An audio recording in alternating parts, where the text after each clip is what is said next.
today I'm Associate Program Director for Atmospheric and Geospace Sciences at the National Science Foundation. My background is in solar physics, and so I help to manage grants in the geospace science section. So we do everything from the surface of the sun to the Earth. Okay. Does that answer your question? Yeah.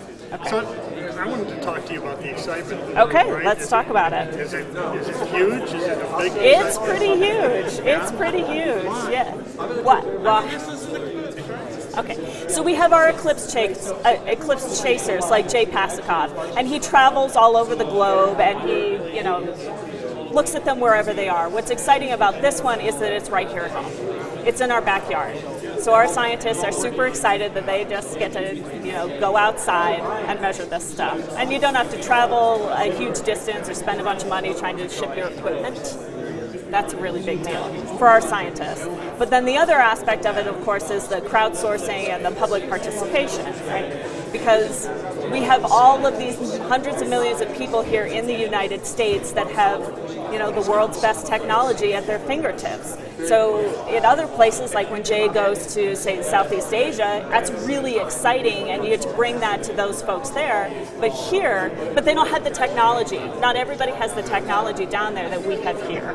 Right? Are you going to be relying on citizenry to gather data? Is that how you guys are going to do this? It's part of it. It's a huge part of it. It's a really huge part of it. But our scientists are going out to make sure that they get the measurements that they need for, say, their instruments, or they're really using a lot of this to test instruments and to test some of this crowdsourcing stuff. So we've got folks that work in fields they've never had an opportunity to work with the general public in this capacity.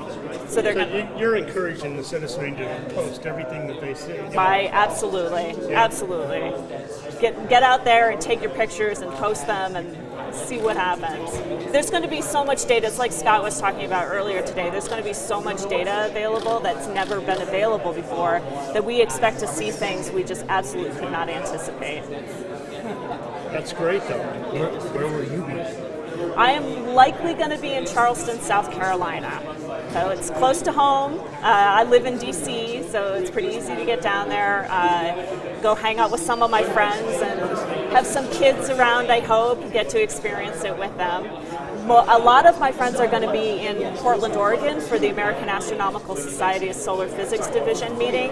It's going to be nerd central, I kid you not. We're going to have hundreds of solar physicists in buses trying to get down to the path of totality. So that'll be an interesting experience. In totality, what do you guys expect to learn with this, with the modern instrumentation that we've developed over the past, since the last Eclipse? Oh, this is a really good question. So there's a lot of testing happening now with really high resolution instruments that are being built. So like what's going to go on the NCARS G5 is an instrument that had not been tested before. So we'll be able to get thermal measurements of the corona. They're trying to image the magnetic field of the lower corona, which is, sorry, I see a physicist here. He threw me off. Yeah, so a lot of it is instrument testing that didn't exist even like 20 years ago. High-resolution cameras. A lot of high-resolution cameras, spectrometers, so you can measure different wavelengths of light. These guys were talking about Vulcan asteroids that may exist, may not exist. I mean, will you be able to definitively determine whether or not? That's right? Really cool. Yeah, we don't know what's going to come out of it. We really don't. It's pretty exciting. Go ahead. What's the main message that you want people in this area? What do you want them to know if they're watching this tonight? What's the big thing that you want to tell them? Get out and enjoy it with your family and your friends and your loved ones. This is really a uniting experience. Protect your eyes, be careful, enjoy the moment. Take pictures or set up a camera and just have it rolling so we can have the movies, that kind of thing. But it's a natural phenomena. It's not going to happen this way. I don't know when it will happen this way again. I haven't seen there was a website that had something that It's going to be in 2024 on the the Eastern. 2024 on the East Coast. I don't know when it comes across the continental United States again. So this really is a once in a lifetime experience. Yeah.